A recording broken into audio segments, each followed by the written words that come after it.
Okay. I didn't get a cup of tea. I'll have one at 3 o'clock. Okay. We're now getting to the pointy end. And we're going to do something kind of different now, because this is where we move into an area that frankly most people who are HPI certified trainers don't move into. They spend a lot of time just on understanding yourself, understanding others, and just talking about how you can adjust your communication. We will talk about that, but now we're going to move into some much more kind of advanced usage of it. And what I mean by that is, how can we use the whole brain model to be more effective in the way that you communicate? How can we actually use it as a whole brain model? So all quadrants. So that essentially, if you're going to be asking questions, one of the groups up here said knowing what questions to ask. You know, the full training that we're going to be getting into, the sales training, is going to introduce you to an acronym called SOCKET, which is a questioning technique. But SOCKET, as with all the training, is all based on whole brain thinking. We ensure that everything's covered, so you cover off the whole brain when you're asking questions or when you're delivering or what have you. And as we go into this, I just want you to be, let's just position this, that the idea here is rather than waiting until you have to see a broker or have to see the client and it's all on the back foot, it is really taking a little bit more of a proactive stance in who should we be speaking to, how can we get to understand what's value to them, what's important to them from their business perspective. Is this temperature okay with everybody in here? Or is it just me? It's like cold. Yeah, it's cold. Oh, it's probably because you've got 100. Really? I don't know. Red person. I wish I was a little bit redder. I don't know. Okay, so whole brain interactions. So we're gonna if we think about the model that we looked at, the consulting model, it's think, plan, understand, respond. So we're going to move to understand. How can you better understand your key stakeholders? What's that on? 21? 22. It was 22. Right. It's not too bad. A little warm up. Just the body heat. Celsius higher.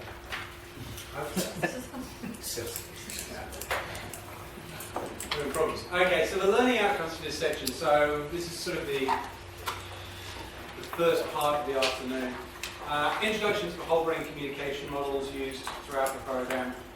The ability to better uncover needs by using a whole brain model to go where you might not normally go and ask questions that you might not naturally ask because it's not your preference. And we're going to look at responding more persuasively, and then we're going to have a tea break or whatever, afternoon break. Okay, so let's get into it. Page reference number. Yes, you're always on the right page, aren't you? Quite right, and she's on the right page again, 24. She's such a groom. Now, yes, I know, it's so helpful to have someone who can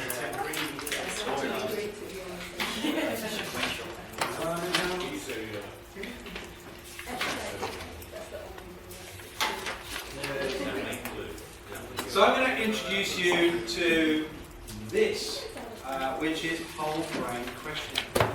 So the idea, let me take you through a concept, then you get some examples of the questions you might ask, and then I'm going to get you to try it. And one of the things about this being a foundation day is a lot of it's around learning through kind of having a bit of fun, but fun with a purpose. So you're going to have a bit of fun doing this, I think. I'm pretty sure you have. Yeah. The other 10 did. So. Okay, so the idea here is you've proactively gone out to speak to someone you want to really understand their business. And you want to understand what's value to them. So what is value to them? You want to be able to maximize the relevance of your solution. You want to be able to help them to come up with something that's going to work for AIG and something that's going to work for them. What is the information you need? All right, well, if we take the whole brain perspective, we start with the A quadrant, you want to understand the challenges that they're experiencing now. So what are the issues, concerns, challenges? Either they're experiencing or their clients are experiencing. just on that one, why would it be helpful to know what concerns, problems, challenges that they're experiencing now? And it could also be challenges with another provider, another insurer. It could be challenges in building business from their perspective, sales. It could be challenges in the fact that they don't have products that meet their clients' needs. It could be a number of. How would that be useful for you? Just in the blue quadrant. The problems they're currently having could be the reason why you're not placing more business with whoever they're having problems with. So you're turning their negatives into a positive for both. Okay. Let me fix your problems. If I do, I'm going to place the business. Very fair. I think in the industry we sometimes call that value added. Okay. But value would be the more you can understand about what problems people are experiencing, the more you can address the problems that people have, the more value they see in what you offer. Yeah? Makes sense? Yeah. But, and it's interesting to say, of course.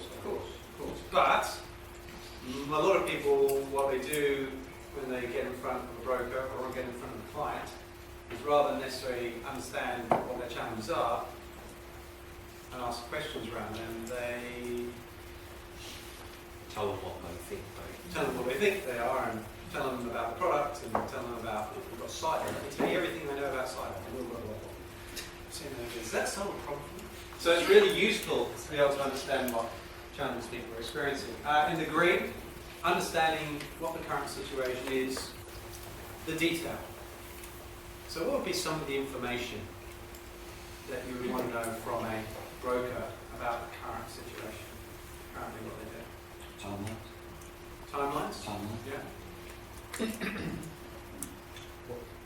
What may be more important and less important? Yeah. What about some of the basics? Some of the basics that really, if you've done your planning and you've really thought about who you should be speaking to and thought about the brokers, you probably would know this, but you might want to know about their book of business, about the clients they deal with, profile. the profile. All this is the detail that you're dealing with. What's going on right now? And that was going to, you need that because if you're eventually going to come back with anything that's going to help them, you need that information to be able to come up with some form of solution. You need to understand that detail. What about this area here? Now remember there's a big, when we did the profile, there is a bit of a lack of the red. So the red is all about understanding the people, what's personally important to a person. Why might that be useful to know? Might help gain some trust. Yeah. Understanding what's going on in their lives. Rapport. Now, Empathy. empathy. The good news is, by the way, there isn't a lot of red in the broking houses either. So, I'm not saying you don't need to go there, but from a perspective of building rapport, building and understanding what's really going on, that's useful. The other part there, Paul, might also be key influences within the broking house. So who's who? Yeah. Who's actually going to make decisions? Who should you be speaking to within a broking house? Because there's lots of opportunity in there, but sometimes maybe you're not speaking to the right people because you never asked who those people are. Vice versa. Their technical skill set. Sorry? Understanding what their technical skill sets are. Understanding what the technical skill sets. That's an interesting one. It's definitely about them, and it's somewhere in between these two. Yeah. What the current situation is. But out of that may come some problems that they have, and they really need to fill those gaps. What about understanding the outcomes they want to achieve? What is for the year? What do they need to achieve?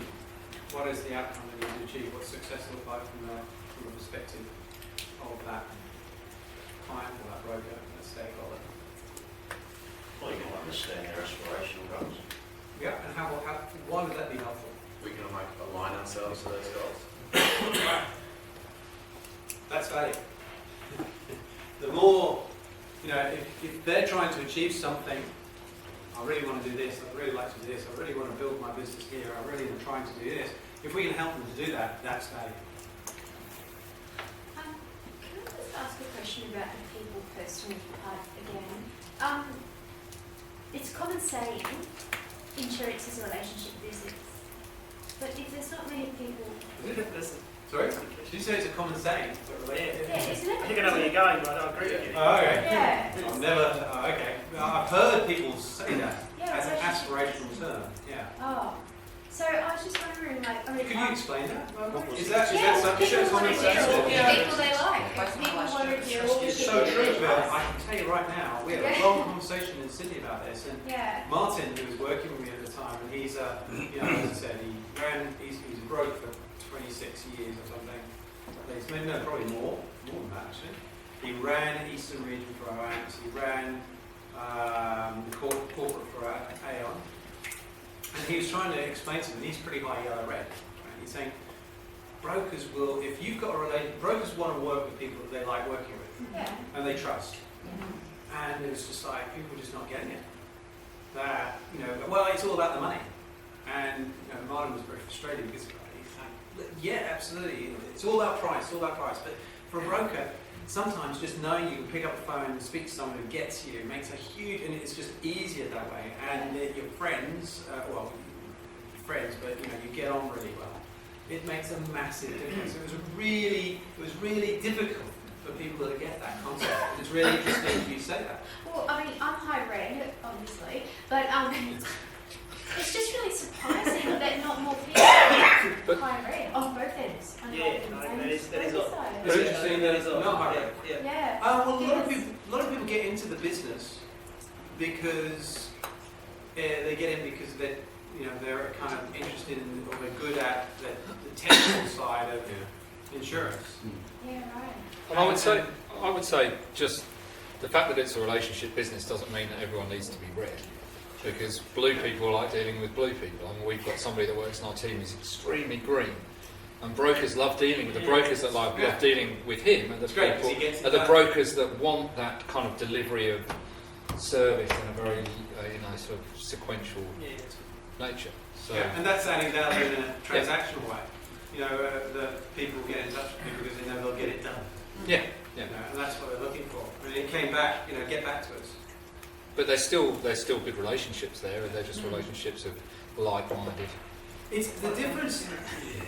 It's interesting. There is what adds value to someone depends on that someone. And it's about what's going to add value to them. If it's someone, if you're a steadfast broker, and you're single, there's two of you, that's small sometimes. You've got no one who can help you out on all those admin pieces. It's going to be really, really useful to have someone. That's value to them. But if you ask the question around, what's really important to you, a lot of it's going to be, having someone. My biggest challenge is I have no time at all to do all the admin that's associated with working on this. God, if someone could give me that help, if I could rely on someone to be able to do that for me, get back, it'd be so useful. It'd be so useful. So that's value to them. But you know what? It's normally because it's addressing a challenge of theirs, rather than just that. They may have already addressed that. They've got someone there, or it depends. So relationships, yes, important, definitely. Okay, but yeah, I get the whole, it's also technical part Sure. as well. Yeah, a lot of people got into it because they're technically proficient, and the job's changed. The role of the broker has changed so much over the last 20 years, maybe less than 15 years. Yeah. And the big advent, of course, of computers, and the ability for people to go online and get quotes. Suddenly, all that technical side is shifting more and more, to computers. All this in life in general, more and more, the blue-green is being taken up by computers. So the role of the broker is got to be either you're going to be up against a computer, or you're going to have to find something else to play with around the relationship side and the listening side, and asking more questions. Now, I think you asked a question at the beginning, and I've gone way off track. Go the yellows. So, what was the original question? No, I was just saying that I was quite surprised that there wasn't that many votes in both sides of the fence. Yeah. Yeah, they're there, but it's almost exactly like your profile for a team. There's very few people in there. And the biggest challenge for brokers is they need to go out and speak to the clients. They need to understand the clients, and they need to go yellow, which is understand beyond the client's beyond the client's insurance needs, what's going on in their business. They need to understand what are the outcomes that the client's trying to find, what are the challenges the clients experience, what are their concerns about risk to their business. What about, I spoke to someone at Steadfast, and he was saying, what we're selling is essentially it's all about, you said something about making sure your family's okay for a lot of businesses. You said because at the end of the day, if someone takes your house, they take your business, what's going to happen to your family? About ensuring your family at the end of the day. And it's a lot about, it's an interesting kind of concept that we're working with here. It's a lot to do with, insurance has a lot to do with risk, because at the end of the day, with small businesses, it's if you lose your business, what are your family going to do for money? So when we talk to brokers, we talk about insurance. When we talk to customers, we talk about managing risk. Right. But you know, if you depending on what customer you're talking to, if you're talking to someone who's a small business, how many people do deal with SME brokers? Right. So it's interesting that what they're saying is help us to sell to our clients better, and the way they sell to the clients is not necessarily, what did you say, business risk? Risk management. Risk management. But if risk management from them, it's sometimes for the broker, it's actually bringing it down to the nitty-gritty, which is, it's risk management, but at the end of the day, it's about making sure your family has got a roof over their head and is fed should something happen to the business. It's coming down into that red area, which is different from maybe if you're dealing with a big corporate. You know, if the business goes under, they'll probably be okay. The business is probably not going to go under, you know, if there's a fire in an office in Sydney. Something like that. I digress. I think I've digressed. Maybe back to questions. Anyway. It makes sense to understand all these areas, but the question is, what are the questions you ask? Well, just on that, and on Carol's point that, yeah, it is very, it's vital in your industry that you get on with these brokers that you're dealing with, and they build that trust in rapport. Once you do find out what turns them on and doesn't turn them on in order to build that rapport, there comes a stage where there's certain people that you will never get on with. I think that's a good tool for management to use to say, well, Joe Blow, Carl went out to see that broker and they don't get on too well. Nothing's going to change that for whatever reason. So a manager can then choose a more adaptable person to service that broker rather than the original underwriter trying to change his ways that much that it just seems false. And if you've got a big, let's say, if you have the, how many people go out with someone else? Yeah, most of us do. Yeah. So it's great to pick people who are quite different, So you pick because these- they'll gravitate these options. towards one, Yeah. invariably. And I know that there are people who think I'm great, but I'll take Ursula with me. He's great, but we prefer to work with her. And I'm like, fine, no problem. She's the one who gets it done, and he's the guy with big ideas and applies out, which is cool. But yeah, having different types of... Yes, it does work both sides. Yeah, Yes. absolutely. So if you're going to ask questions, what questions would you ask? Does it make sense from this perspective to take a whole brain approach to understanding what's going on with a stakeholder or a client? Does it make any difference which sequential Very good. Yes. you go to first? It does, and yes. Yeah, kind of. Sorry, it's a really yellow answer. Yes. Yes, to a point. I'll come to that. Yeah. Let me first go through the types of questions you ask. Okay. So what we're going to do is I'm going to get you to try this out. But first of all, it might be an idea if I give you some ideas on what questions you might ask. Okay. If you wanted to uncover and understand some people's challenges, think the bleeding obvious. What question might you ask? What are you telling me? How? I'll tell you what, I seriously cannot tell you. I cannot tell you how few people say that. Even when I say think of the bleeding off, it's like, oh, well, and especially I left graders, high greens, thinking about this, what's the specific question I can ask? But that's it, research has shown that the most successful consultants and the most successful salespeople in the world, and this is not just a little bit of research, this is Huthwaite research based on 10,000 behavioural-based sales calls. So we went out in 10,000 sales calls, 24 different countries, over 12 years. We found that the common behaviour was that the really good people started off by asking really open questions. Really open questions, and then ask some specific questions after it. They started off open and allow open questions learn, closed questions confirm. So start off by learning. Start with a really open one, If you wanted to understand, seriously, it is this simple. Understand what the current situation is. What question might you ask? It's the current situation. Yeah. So, in variations of a thing. So, tell me about the current situation. Tell me what's happening. Tell me about what's going on. It's a great starting question. Then you can delve down. You can say what's going on in business. How about your book of business? What's going on there? What sort of business are you working on, etc. It's all about the current situation. But that's essentially it. Okay, now we're getting into a little bit different. I'm going to put these two up. I'll go to D because it comes back to your point about is there a you don't necessarily want to go this way. Hey, if you want to understand what outcomes you're looking for, what outcomes you're looking for. And there's variations in that word, specifically to do with your business, your new business, your clients, your client, what outcomes are they looking for, what outcomes are you looking for. Remember, you are trying to understand what net is going to be the result they're looking for. Ideally, what are you looking for? What are they looking for? And then this is an interesting one, which I'm going to come to. How does that impact on you? I'll come to that when we look at the process, or the steps. So, there is a bit of, this is a model, not a process. So, for those of you at High Green, what's your preference? Blue. Blue. Okay. Right. So, that's fine. But what I'm just about to say, this is a model. So, this is a suggested approach, Yeah. but you'll basically play hopscotch around it. Yeah. So you don't have to go there. But for this exercise, I suggest you try it. Essentially, the idea is you generally start off, logically speaking, with, okay, tell me about the current situation, how are things going right now? And then you move to, all right, that's where it is now. How would you like it to be? Now, in between there and there is a gap.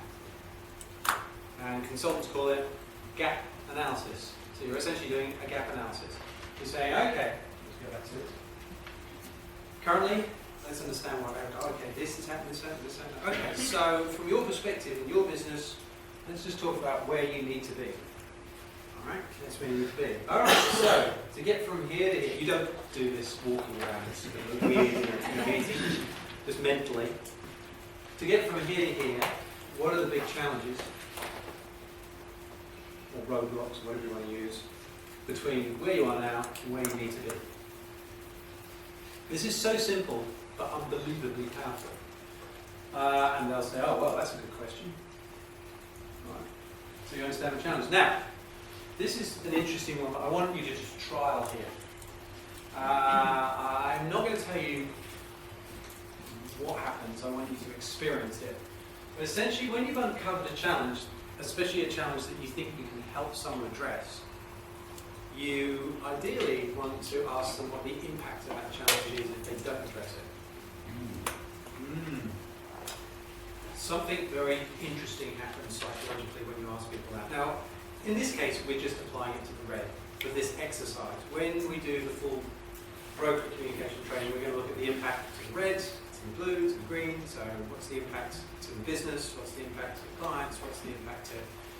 In this case, we're just using how does that impact you?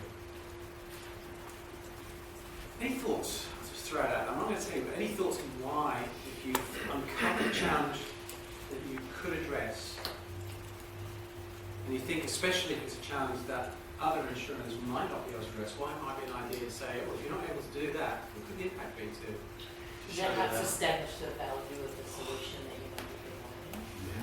And a whole bunch of other stuff goes on as well. So we'll see that when we run the exercise. So essentially this is the idea. So you understand the current situation, get all the detail of the current situation, understand what outcomes that person ideally wants, what success looks like for them. That's where we're all headed. Let's see if I can help you. What are the challenges associated with getting there? Okay, and then how are those challenges impacting you?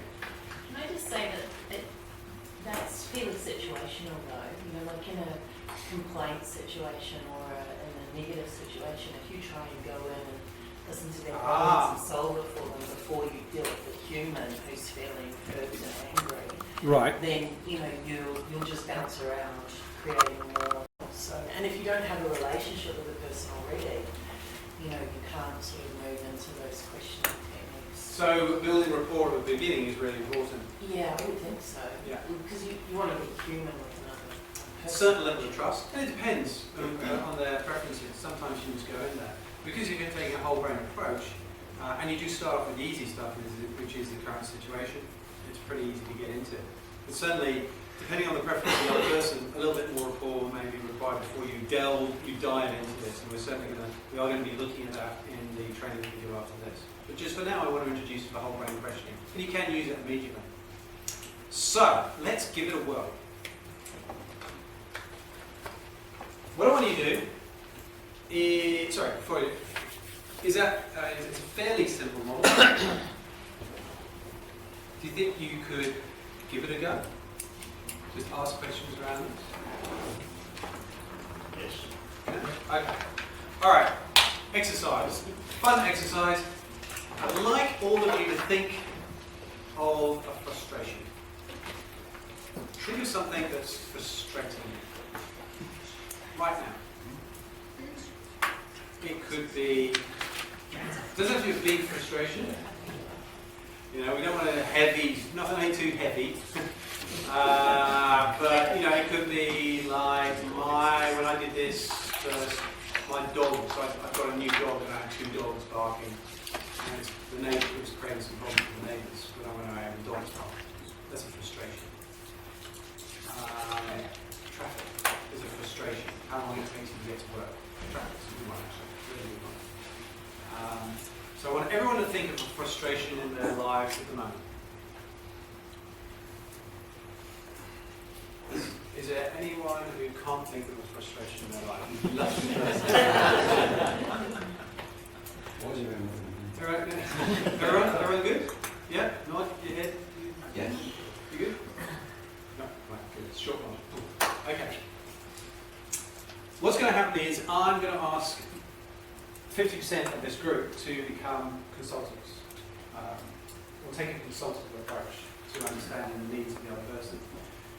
You're going to have 5 minutes to do whole brain questioning on the other person about their frustration. The way it's going to work is I'm going to put you into pairs.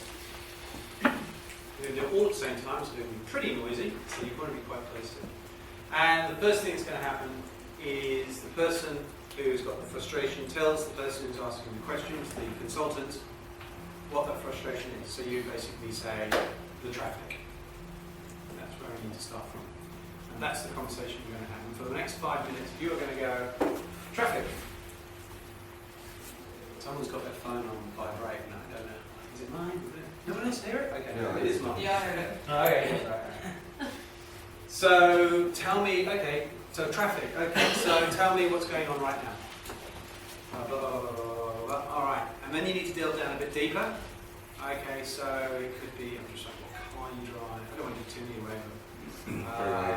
Freeway, roads, where you base, what other options are available to you? Is there any public transport where are you? And then you move into, okay, so ideally, end state, what would be what you're heading for, what would be perfect for you? And then what are the challenges and achievement end state, you know, the conversation around that, and what essentially is the impact of those challenges. I don't want you coming up with a solution in 5 minutes. I want you to really understand. To help you do this, if you can turn to page 26. Oh no, not 26.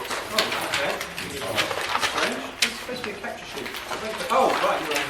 Oh, you've got it on there. Oh, 24, 25. 26. Yeah, that's right. You thought there was a blank one. Okay. Well, to help you do this, what I would suggest is on the opposing page to page 25, just draw whole brain, no, it's conflict resolution, we'll do that later on. On the opposite page to 25, just draw, just draw a cross and use it to take your notes. Make sure you got a cross. That's a multi. I suppose that. Yeah. Probably an X.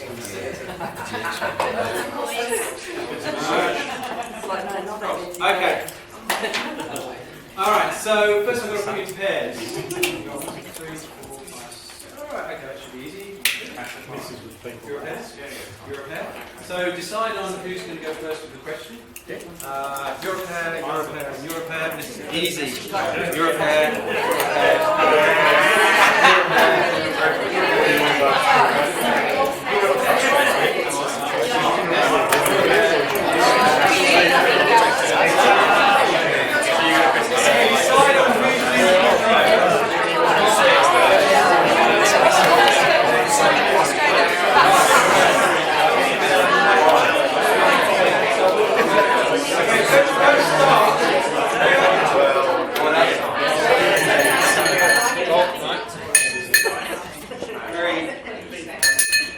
Okay, so I'm going to time this for 5 minutes. So, does everyone know who's asking the questions and who's got the frustration? Yes.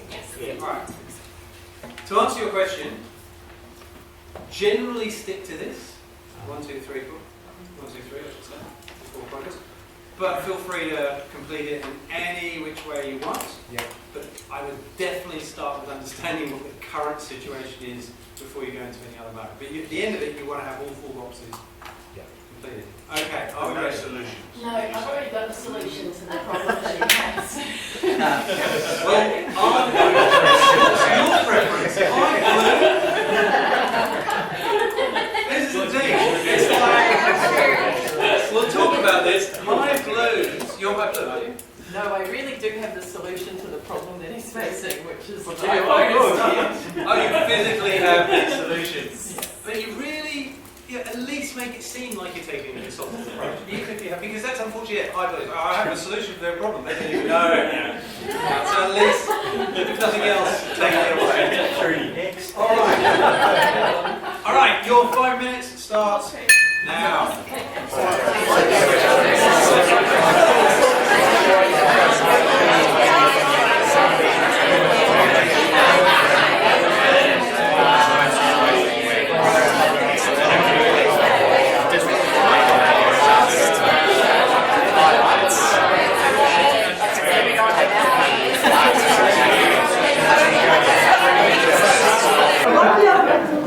A little bit overly enthusiastic bell ringing. Very interesting. Okay. How'd you go? How do you think you went? It was about coming up with solutions. Right. Even 5 minutes. Even 5 minutes. Trudy sorted me out, there's no problem. Yeah, My phone's on the charger over there. Yeah, go the blues. So yeah, my solution, my problem is I don't have an iPhone charger. Right. So here's the thing. But let me take you into a bit of a cerebral area, which is what you were talking about and what you were talking about is actually quite similar. Which is, it's slightly different, but I'll take your example. When you say to people, what outcomes you're looking for, is not what solution do you want. It's what outcomes you want. So your example was, okay, so the problem is, what was the problem? Slow walkers. Slow walkers. Slow walkers.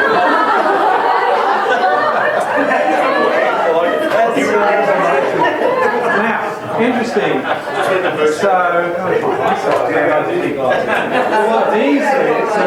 what Dean said is what outcome you're looking for, and he said wider paths, right? No. That he didn't say what solution do you want. Your job is to see if you can help the other person with the solution. It's what is the outcome. And you've got to push this, especially if you're low yellow, because this is like net. What are the outcomes? So the outcome would be what you've got a situation where you've got a whole bunch of people and it's slow walkers, and you're trying to get to somewhere and it's slow. What's the outcome you're looking for? Isn't the outcome to be able to get to where you need to go quicker? Is that the outcome? What does the net result look like for you? Is it, or is it? Get maybe less stress, I guess. Less stress? Yeah. More patience from you required. Well, that's interesting, isn't it? I mean, less stress. Maybe. So, is that the outcome? I just walk slower. Well, it's very interesting because if you're smart with your questions and you don't ask people for... Oh, your phone's working. Well done. Thanks for that. If you ask the right questions, you'll be able to come up with a better solution. So, for instance, I remember there was a situation where people's frustrations were that the lifts in this building were too slow. So we went up, and they were asking people, well, what do you want as an outcome? I want faster lifts. Like, right, maybe a cost. It's going to cost them hundreds of thousands of dollars to put in new, faster lifts. I'm like, oh, this is terrible. So then some smart person said, oh, hang on, we're not really asking the right questions. We're saying, what do you want? And then people are coming back to the solution. And essentially we've got to think, okay, so what is it that you want at the end of the day? We say, oh, we want to get there quicker. Right, okay, so what are the big challenges? Oh, the lifts are too slow. Oh, really? Yeah, it's like, and let's go back into the situations. How long is the lift taking? Oh, it's like taking 2 to 3 minutes. Right, 2 to 3 minutes of your life. And I'm thinking, okay, so we need to think, so how does that make you feel? It's really aggravating because I'm bored. Bored? Yeah, I'm sitting there, I'm bored. And so he started thinking, and he went, eventually some bright spark came up with mirrors. Simple but effective. Effective. So he put mirrors in the lift. So everybody had something to look at. And then voila, nobody realised the lifts were going slow. Not slow enough there. They were still slow, but it was just people weren't bored. The problem actually was they were bored. They were like, oh, what am I going to do?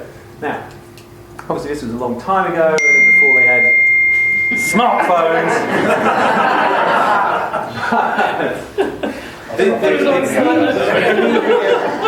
If you're talking to, probably not a bad idea. If you're talking about the outcomes, it is net. So you're talking to a broker or you're talking to a client, and they say, and this is really interesting when you talk about application to a broker situation, which is, okay, what's your frustration? Well, you wouldn't say what's your frustration, but tell me how things are going at the moment. And you go blah blah blah blah blah blah blah. But you know what it is it's a really difficult market at the moment. I've got this client, and they're really, they're very cost conscious. Okay, and then you say, what's the outcome you're looking for? Oh, cheaper. Yep. So that's the solution. It's not the outcome. You need to have a higher conversation, which is, okay, fine, we'll put it over there. Let's talk about your business for a moment. Currently what you do in business, your business, what do you need to do? What will most brokers say?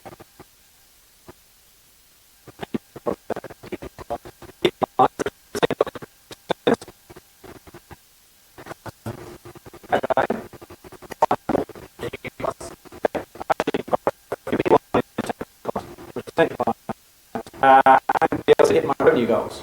That's my big one. So when they come up with price or heavy, it's kind of interesting, isn't it? Because of course, with a broker, if the price goes up for a premium, theoretically, they're actually making more money. So the problem isn't really that they want it. The solution, as they see it, is the price. But as the price goes down, they make less money. I mean, I remember when the floods in Queensland happened, Austbrokers shares went, because everyone went, well, premiums are going to go up, Austbrokers deals with Australian premiums, they're going to be worth a lot more money, and suddenly their shares went up. So it's not just about the premiums going up or getting a cheaper price.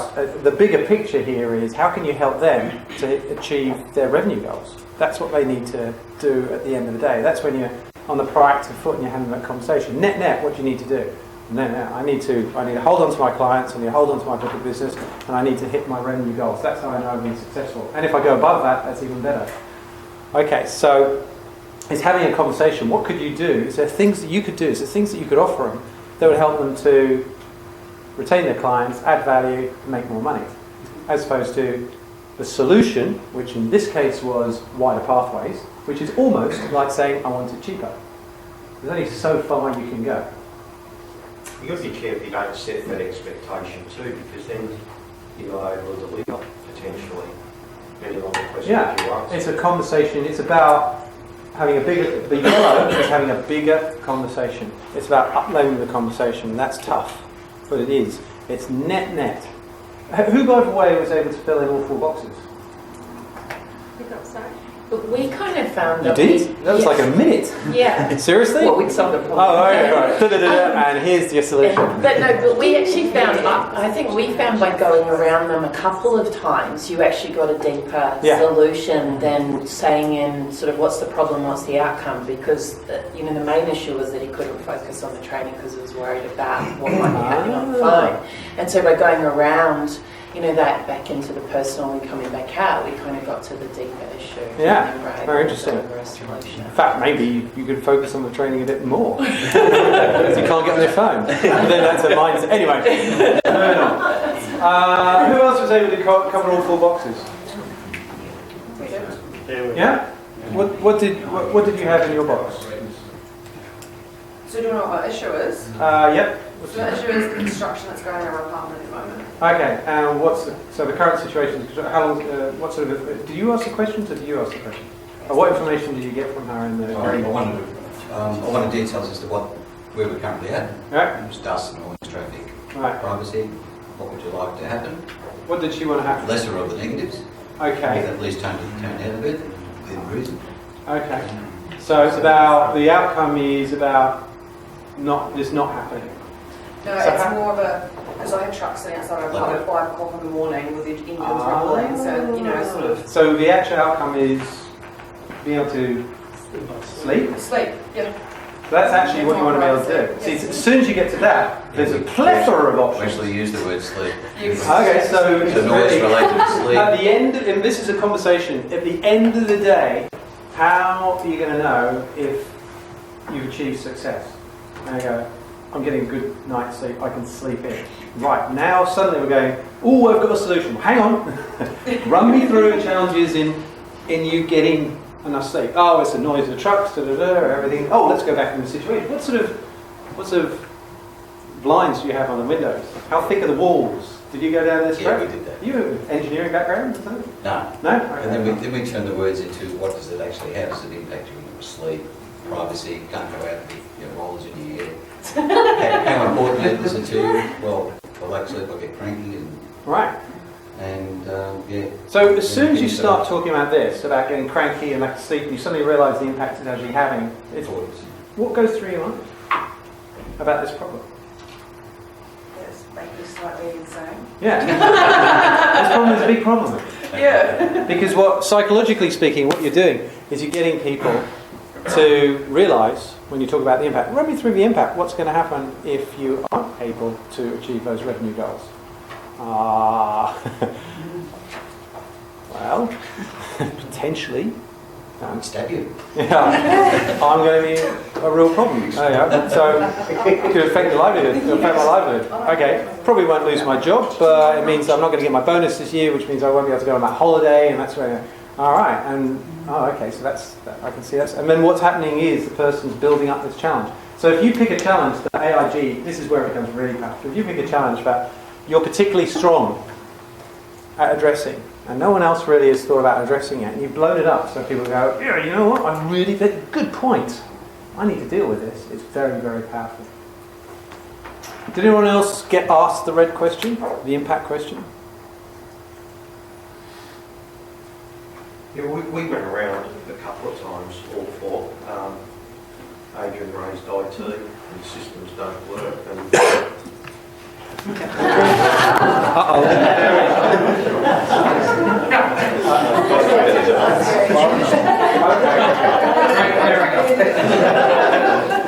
As Rick wasn't here, we already done solutions. That's great.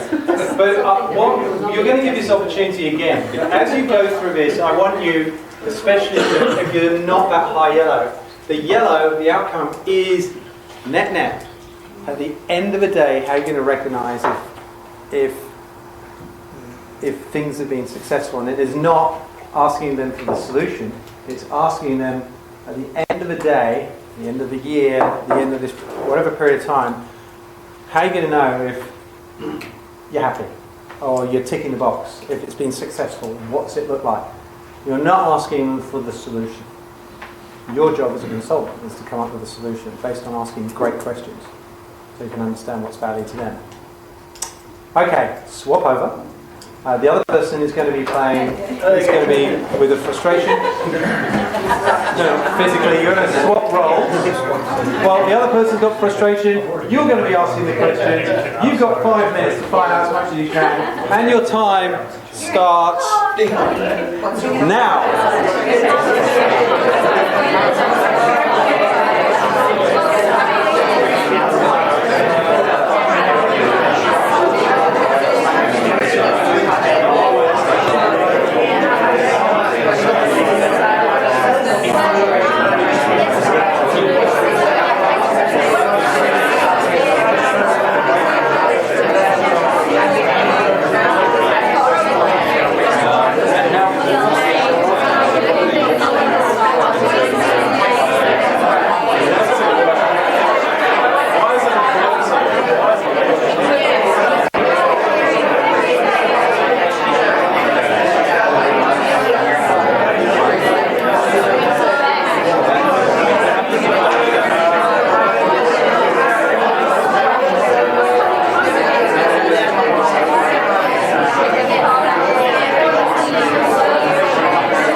How did you go that time around?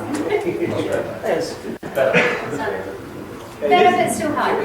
It is. It's not. On the surface, it's really easy. Yeah. But to really delve down into some of the areas. So, what are the questions that people found the hardest to ask, or the information to uncover? Because sometimes, by the way, I like to say you can just go, "What's the situation?" and just go, blah, blah, blah, and they tell you everything. Outcomes. Yeah. Okay. That's because now you're thinking about it, I would suggest, as opposed to just asking what the outcomes. Because it's so easy, isn't it? What outcome are you looking for? Cheaper. Yeah, just get my price down low. And I found it a bit difficult to differentiate between situation and challenges. Okay. So this is the facts surrounding the current situation, how things are at the moment. Mm-hmm. And these are the problems. So it's actually quite difficult if you don't get a situation outcome, because this is how it is now. Mm. This is how you really like it to be, and what are the challenges in getting there? Challenges are problems that they're having now, or that we see in either problems they're having now, or problems in achieving what they want to achieve. So, but I did the same thing. Like, for example, Mark's frustration is that there has been train disruption due to level crossing work at his train station, and as a result of that, he has to drive to another train station which has a very small car park, and he couldn't find car park there. Very often, he had to actually drive home and walk to that car park, and that delays his arrival to work. right. So that's the situation. So, right, okay. But that's also a challenge. I thought that was everything. Certainly helpful. So, the situation until he actually, that's a really good question. So, it's a really good point, which is when he's giving you before he actually announces it, until he actually says there's an issue, it's not an issue, you're just hearing there's an issue. It happens quite regularly with people that, okay, so they'll say, okay, I'll give you an example. It takes 3 weeks for my current, you ask a question which is, how long does it take for your current supplier to get back to you with a quote? And they say, I'm going to come up with a number which is completely irrelevant, but about 2 weeks. And you go, well, that's a problem. Well, you don't know, they actually haven't said it's a problem yet. 2 weeks might be perfectly fine for them. How long should it take? Depends, I suppose. But for you might be saying, well, oh wow, dude, he's got a real problem here because it's taking 2 weeks for his current insurer to get back to him. He did say, Mark did mention that he'd like to get to work on time, but because of this, he sometimes will get to the office later than he thought he might. Right, so he gets to the office later. That sounds like a problem. Yeah. And having to drive to another station and then making him late is the problem. Wasn't that much of a problem, to be honest. Wake up 10 minutes. It's like that movie, I can't think what it was called, but when they were interviewing a guy and they're saying, looks like you've been missing a lot of work, Johnny. He said, I would say I've been missing it. So, the situation is all the facts. The station's out, I can't find a parking place, I have to drive to another parking place. The problem is it's making me late for work. This is a problem. So it's actually when they enunciate the problem as opposed to just the facts. Because until he actually says this, until he maybe needs to say, so the issue with that is, so it's all a lot about is situational information. Currently I'm having to do this, I'm having to do that, I'm having to do that. Oh, and then you're right, it's making me late, so you might write, okay, it's making him late for work. And you say, so being late, is that an issue? Yeah, it is. And you might go into, why is it an issue? It says, well, because my boss isn't happy. Okay, so if that continues, how's that going to impact you? Well, I have to start, I don't know, looking for another employment or something, I don't know. I'm going to have to buy a helicopter or something like that. It's not very good. I'm going to have to do something, it's going to affect me. Okay, so ideally, how are you going to recognise it between success? How did he answer that question around how you know, Impact. no, about outcomes. Outcomes are not getting to work at the time that he wants. Okay, but the outcome. So what do you want? Because I'm thinking, Punctuality. is that what it is? Yeah. It's being punctual? Is that the outcome you want? To be So punctual? we were having the discussion around being at meetings and scheduled meetings and missing them, so we then arrived at the best outcome would be to be punctual. Okay, but for you, if you wave the magic wand, is it about being there for the meetings, being there for, because I'm assuming you come to work for the meetings, that's the important, is that what the key thing is, to be there for the meetings, to be there for people? Is that what the outcome is? Yeah. Is that success for you? So if there was a way that you could be, essentially if there was a way that you could be around and engage through all the meetings, then that'd be okay. And you didn't have to, you didn't have to go through a rigmarole. Rescheduling. So success would be maybe not rescheduling and being there for the meetings. Okay. Would it? Because I'm thinking in my head,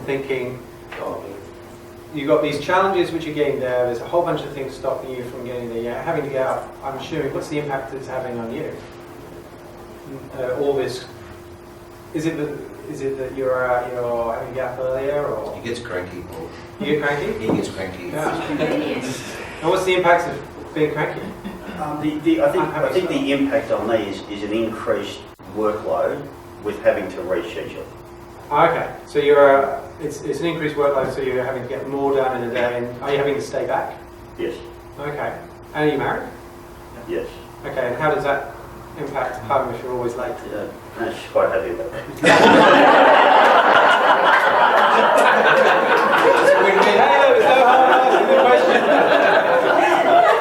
Fair enough. Dinner's in the oven. Dinner's in the cat. Okay. All right. So I suppose So what was the next? Sorry. What's the outcome? What is the outcome? The outcome from your perspective is not to have to reschedule meetings. To get your time back. That's key. So I started to think, okay, so what solutions could we provide? I'm thinking a whole bunch of virtual solutions. Have you ever tried virtual meetings? Oh yeah, absolutely. But we're not in solution mode yet, are we? No. Sorry, I'm like,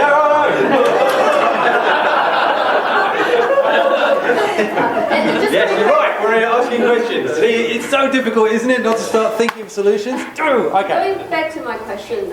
Yes, okay, let's go back to the question. We know the outcomes, but the challenges to me are literally the same as the current situation. The challenges to the outcome is there is definitely, because you're dealing with the red to the blue-green, there's definitely around detail. But certainly, the situation is all the facts. The challenges are when those facts are becoming a problem. So in this case, what are the challenges? It sounds like the challenges for him are that he's losing time. He's having to get more done in a day. Isn't that the impact on you? Yeah, no, you're right. Okay. What are the problems?